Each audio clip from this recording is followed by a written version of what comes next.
کنی.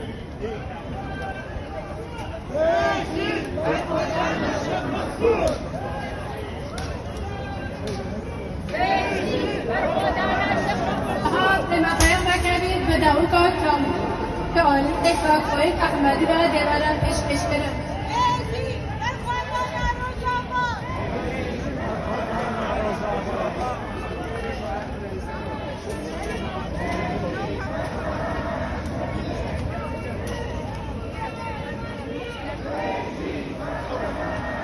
جنجیان آزادی،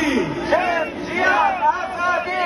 جنجیان آزادی، جنجیان آزادی.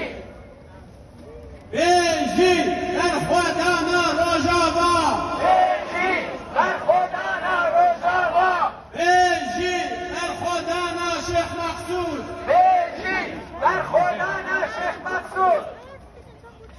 خوش بود آوریل عزیز پیغام موضوعان براوی کردی خوارین اما خدمت دان تیمور بانیارانی شهید یارسان و دست شاهد قاجار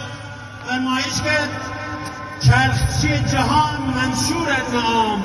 زور ظالمان بگیرون تمام وقتم که بیو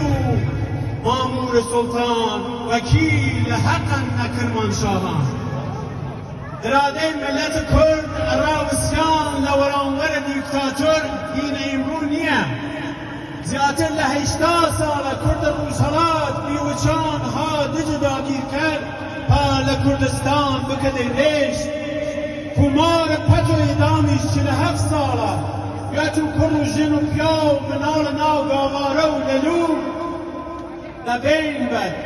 آخریانو ملت کرد همیشه قیلی ارا رمیان جمهوری اسلامی زیادتره ایما ما فخمان دیریم و ارا رسین و آمانجگان ما رمیان جمهوری اسلامی تازه والا کاره سرین دیکتاتور لخاک کردستان در دریجه جنجیان آزادی دواره دست کرده سپیهاوی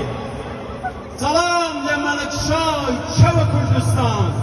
سلام لآبدانان دل کردستان لمهران سلام للرستان سلام لجلان سربرز لقصر شیرین لشاباد نترز سلام لگواره گوران و داراهو لسنقر کلیایی کولدر سلام لکرماشان پیلکان کرد و کردستان لایلام ایلام خون ایلام حال دمار و رگ کردستان لکامیاران و سلام لتوا و شاره کرد گهات نهانا و هاوار ایلام و کرماشان و درستان کرد و کردستان شانازی و پیدان کرد در ملکشای ایلام در ملکشای و ایلام و کرماشان که مردم همیشه پشتیبان خویش آوابینن ای در فت تاریخیه اش و کمار پد و صداره آوار کن نه تاج و نه امامه آخون کاری تمامه نه تاج و نه